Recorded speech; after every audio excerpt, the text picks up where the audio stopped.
Alors, bienvenue sur cette aide aux exercices du chapitre 13 que vous allez pouvoir traiter maintenant que vous avez vu la vidéo du cours.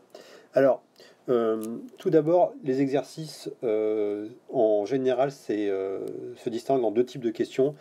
Une première question qui porte sur le niveau macroscopique de la réaction, c'est-à-dire lui attribuer une catégorie, élimination, addition ou substitution, et un deuxième type de question qui porte sur le mécanisme au niveau microscopique des réactions. Alors, tout d'abord, pour la catégorie des réactions. Alors, ce que je vais rajouter par rapport à la vidéo, c'est que, bon, je ne reviens pas sur le terme substitution, c'est bien défini dans la vidéo, mais par contre, élimination et addition, il manque quelque chose à mon sens. Une élimination, c'est une réaction qui va s'accompagner de la formation d'une liaison multiple, double ou triple.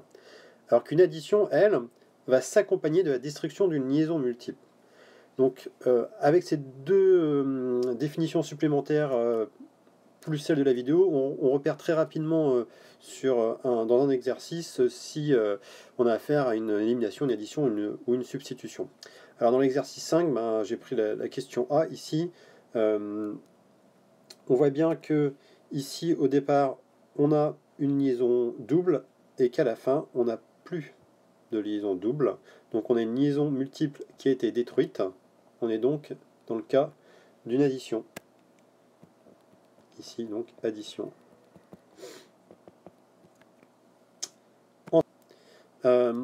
Pour tout ce qui concerne les mécanismes réactionnels, je vous renvoie à la toute fin de votre cours. Vous avez donc un encadré ici qui vous rappelle les normes de représentation des transferts de doublés d'électrons. Je vous invite à bien le lire, cet encadré-là. Alors, je vais... C'est pas ça que je voulais faire. Voilà, donc cet encadré-là, je vous invite à bien le lire.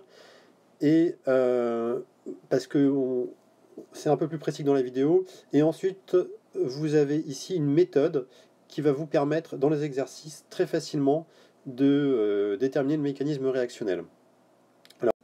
Alors, traitons un exemple. C'est l'exemple de l'exercice 23 du livre. Alors, tout d'abord, j'ai recopié l'équation de réaction proposée en utilisant les représentations de Lewis des réactifs et des produits. De toute façon, vous étiez invité à le faire dans l'exercice. Bon, ce qu'il faut savoir, c'est qu'il est important de savoir donner les représentations de Lewis des réactifs. Et si pour les produits, vous ne voyez pas bien pourquoi il ne reste plus qu'un doublé non liant ici au niveau de l'azote, du soufre, pardon, et pourquoi on a 4 doublés non liants au niveau de l'atome d'iode, c'est pas très important. On va comprendre pourquoi au cours du mécanisme. Ce qui est important par contre, c'est bien réussir à faire ces représentations de Lewis là. Alors pour le soufre, comment je sais que j'ai deux doublés non liants et deux liaisons covalentes? Parce que le soufre il est dans la même colonne que l'oxygène, donc des atomes qui sont dans la même famille de la classification périodique ont les mêmes représentations de Lewis. L'iode, il est dans la même colonne que le chlore, donc c'est la même représentation que le chlore. Alors allons-y. Tout d'abord, à la fin du chapitre 13, la méthode qu'on vous donne consiste d'abord à repérer au niveau des produits, c'est-à-dire à droite de la flèche, la liaison qui a été formée par rapport à ce qu'on avait à gauche de la flèche. Donc on voit que la liaison formée, elle se trouve, c'est ici, ou celle-ci, peu importe. En tout cas, il y a une liaison entre l'atome de soufre et un groupe CH3 qui a été formé qui n'existait pas avant. Donc cette liaison, je vais l'entourer en bleu, voilà, pour me rappeler. Ensuite, la méthode vous invite à regarder au niveau des réactifs, donc à gauche de la flèche, là où les liaisons qui ont été rompues. Alors ici, la liaison qui a été rompue, c'est la liaison entre le carbone et l'iode. Donc je vais l'entourer en rouge. Voilà. Et puis c'est tout, il n'y en a pas d'autres. Donc ce qui reste à faire maintenant, c'est d'utiliser des flèches courbes pour visualiser le transfert d'électrons qui ont permis la formation et la rupture de ces liaisons. Alors, commençons par la liaison qui a été formée. Alors dans la liaison formée, la règle de représentation est stricte, c'est que le transfert d'électrons se fait du site donneur d'électrons, et même plus précisément du doublé qui a été donné, vers et la flèche courbe va pointer vers le site accepteur.